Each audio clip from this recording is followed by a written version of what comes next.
Before the golden age of piracy that Hollywood adores, there was the darker, quieter birth of piracy during the early medieval period.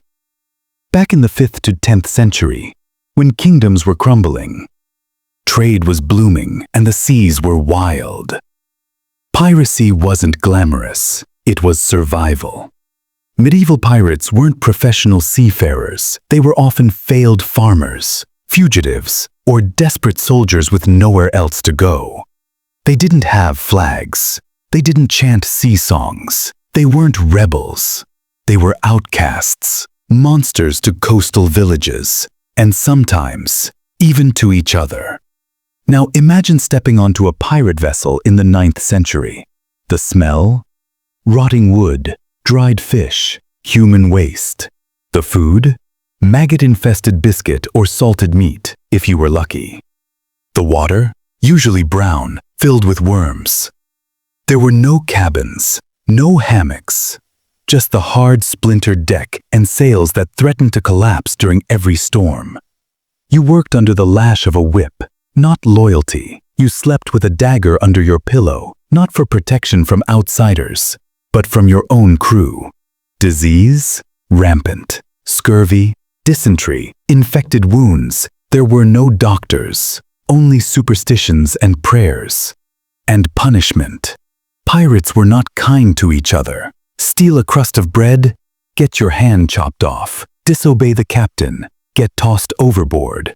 Cause mutiny, and you'd be keel-hauled, dragged beneath the barnacled belly of the ship until your flesh peeled like wet paper. Let's clear a myth.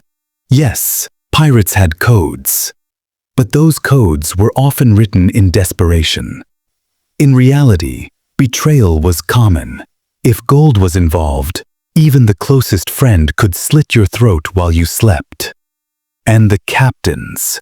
Some were charismatic, but most were violent, paranoid, and power-hungry. A captain could change overnight, from your drinking mate to your executioner. Being a pirate meant you were always running. From the navy, from merchant ships, from bounty hunters, from starvation. Every shore could mean death. You couldn't settle, you couldn't marry, you couldn't rest. The ocean was vast, but it was also a prison. And when caught, there was no trial, no redemption, just a noose, or worse, hanging alive in an iron cage on display until the birds picked your eyes out. Yes, that actually happened. Most pirates didn't die in battle, they died of fever, in silence, forgotten. Some were tossed overboard like garbage. Some were left on islands to rot if they got sick. And some, desperate and delusional, jumped into the ocean themselves, hoping the sea would give them peace. Their names were never written in history books. No flags at half-mast, no songs, just silence. You may ask, why did anyone choose to be a pirate? Truth is, many didn't. They were kidnapped, or forced into it when their ship was captured. Others were simply cornered by poverty. No land, no home, no job. The sea was the only place they weren't chained by taxes or lords. But it came with a price, the ultimate price. Yes, there were women too. Most were enslaved by pirates, abused, forgotten, sold again and again. But a few rose up, like Jeanne de Clisson, the Lioness of Brittany, a noblewoman turned pirate who sailed for revenge after her husband was beheaded. She was cold, fierce, merciless, and she too, like the men, died in obscurity. Eventually, the tides changed.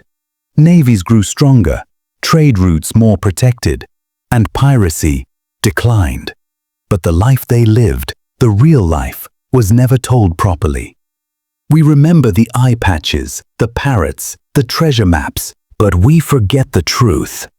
Piracy in the medieval times was not adventure. It was misery with sails. So next time you hear the word pirate, don't think of rum and laughter. Think of rotting teeth, of hunger, of betrayal, of blood on the deck, and salt in every wound. This was their life, not a dream, but a floating nightmare. And Jesus, thank you for drifting with us into the forgotten shadows of the past. If you enjoy slow, raw, and haunting truths from history, make sure to subscribe to the Forgotten Chronicles, where every story is a whisper from time. Until next time, sleep deep, dream darker, and remember, not all legends lived a life worth envying.